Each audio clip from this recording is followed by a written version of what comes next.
काली नजर। माँ, माँ। अरे क्या माँ माँ कर रहा है? बकरी का बच्चा है क्या? अरे माँ, मजाक छोड़ो। मुझे फाइनली वो मेन चौराहे वाली दुकान मिल गई है। अब देखना, आपका बेटा दुगनी स्पीड से पैसा कमाएगा। उफ, ये क्या?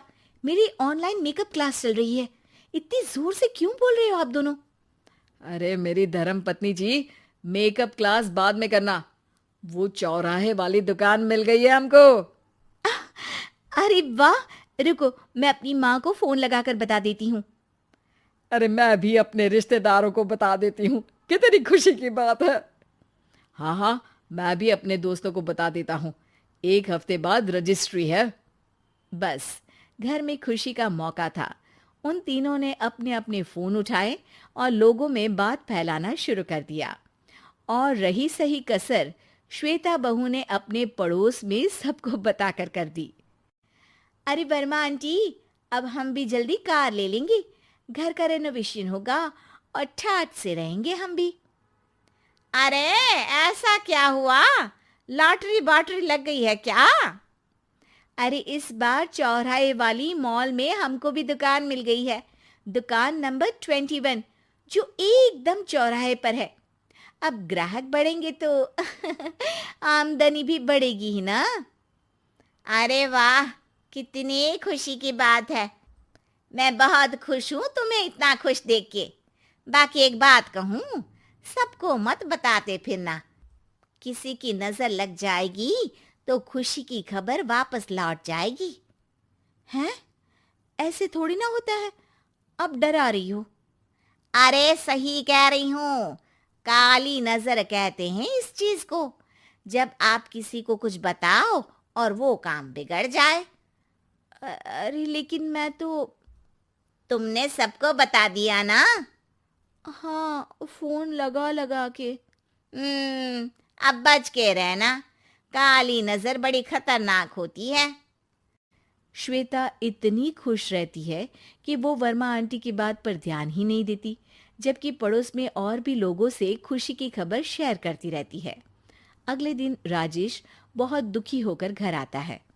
अरे बेटा, क्या हुआ? मुंह क्यों सूजा हुआ है? मधुमक्खी ने काट लिया क्या? माँ, वो दुकान किसी और के पास चली गई। किसी ने ज्यादा भाव लगा दिया।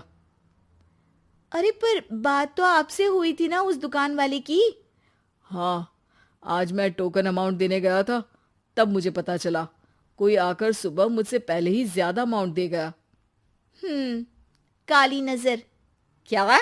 क्या कहा? वर्मा आंटी ने समझाया था कि किसी को बताना मत, वरना काली नजर लग जाएगी। अच्छा, तुम्हें उनकी बात मान लेनी चाहिए थी। उनकी बात मान लेती, लेकिन उसके पहले ही सबको बता चुके थे ना हम तीनों। अरे अगली बार से ध्यान रखेंगे। कोई भी नई चीज होगी तो किसी को नहीं बताएंगे। तीनों कुछ दिन ऐसे ही रहते हैं, पर एक दिन श्वेता को एक मेल आता है। राजेश, मेरा ऑनलाइन मेकअप कोर्स कंप्लीट हो गया। अब मैं खुद का पार्लर खोल सकती हूँ। अरे वाह, अपने मोहल्ले में ही खोलते हैं। ये जो घर के सामने दुकान है ना, वहीं। हाँ, यहाँ सस्ती भी मिल जाएगी। अगले दिन श्वेता वर्मा आंटी के पास जाती है, मिठाई का डब्बा लेकर। अरे आओ आओ, कैसे आना हुआ? जोर से नहीं बोलूंगी। वो सामने वाली दुकान है ना, वहां मैं अपनी पार्लर की दुकान खोलने वाली हूँ। उसकी मिठाई है। अरे वाह, बहुत बधाई हो तुमको। हाँ, मैं कमाने लगूंगी तो राजेश पर पूरे घर का बोझ नहीं रहेगा ना आंटी जी। ये तो है। पर ये बता कि तूने ये बात किसी और को तो नहीं बताई ना? अरे नहीं नहीं, पिछली बार गलती कर दी थी। काली नजर लगी किसी की और राजेश के हाथ से वो दुकान चली गई थी। सबको मत बताना। चलो मैं चलती हूँ, कल दुकान की बात करने भी तो जाना है। अगले दिन श्वेता दुकान के लिए मालिक से बात करने जाती है। अरे लेकिन दुकान तो हम कल रात को ही किसी को दे चुके हैं। कल ही? हाँ, कल ही। 2 दिन बाद कोई यहाँ पार्लर भी खोल लेगा। अब कहीं और दुकान देख लीजिए। अरे पर हमको भी तो पार्लर ही खोलना था। हाँ भाई, एक ही दुकान है, आधी आधी तो नहीं दे सकता ना मैं। राजेश और श्वेता घर पर हताश होकर आ जाते हैं। इस बार तो किसी को बताया भी नहीं था, अब किसकी काली नजर लग सकती है। सुनो, तुमने माँ को बताया था क्या? अरे कैसी बात कर रही हो, माँ की नजर थोड़ी ना लगेगी। पक्का तुमने किसी को नहीं बताया था ना? सिर्फ वर्मा आंटी को बताया था, उन्होंने ही मुझे किसी को नहीं बताने को कहा। अरे यार, तुम भी सही हो, मेरी माँ को नहीं बताने को कह रही हो, पर वर्मा आंटी को बताना तुम्हें जरूरी लगा। अरे वर्मा आंटी ने ही तो काली नजर के बारे में बताया था ना, वो हमेशा हमारा भला ही तो चाहती है। मेरी माँ भी हमारा भला ही चाहती है। अरे पर चिल्ला क्यों रहे हो? बात नहीं कर सकते क्या आराम से? नहीं आता वो आराम से बात करना, और करना भी नहीं चाहता हूं मैं। दुकान जाने का दुख गुस्से में बदल गया था और राजेश और श्वेता में बात बंद हो गई थी। 2 दिन बाद मोहल्ले में पार्लर का इनॉग्रेशन हुआ, जिसमें मोहल्ले के सभी लोगों को बुलाया गया, पर श्वेता, राजेश और माँ नहीं जाते। माँ, अंदर आ जाओ, क्या देख रही हो? अरे नया पार्लर देख रही हूं अपने आंगन से। देखो, माँ को दूसरे का सुख देखने में कितना मजा आ रहा है, मेरा दुख नहीं दिख रहा इन्हें। यह मेरा पार्लर भी तो हो सकता था। अरे चुप रहो यार, हर बात में लड़ाई क्यों ढूंढ रही हो? राजेश और श्वेता फिर बहस करने लगते थे। तभी माँ ने दोनों को बाहर बुलाया। अरे जरा देखो तो, दुकान चलाने वाले का बोर्ड पर नाम क्या लिखा है? श्रुति वर्मा। गाड़ी निकाले बेटा, हमें कहीं जाना है। काली नजर का इलाज कराने? राजेश अपनी बाइक निकालता है। तीनों ट्रिपलिंग कर रहे हैं। माँ राजेश को उस मॉल वाली दुकान पर लेकर जाती है जहां राजेश अपनी दुकान खोलने वाला था। यही दुकान लेना चाहता था ना तू?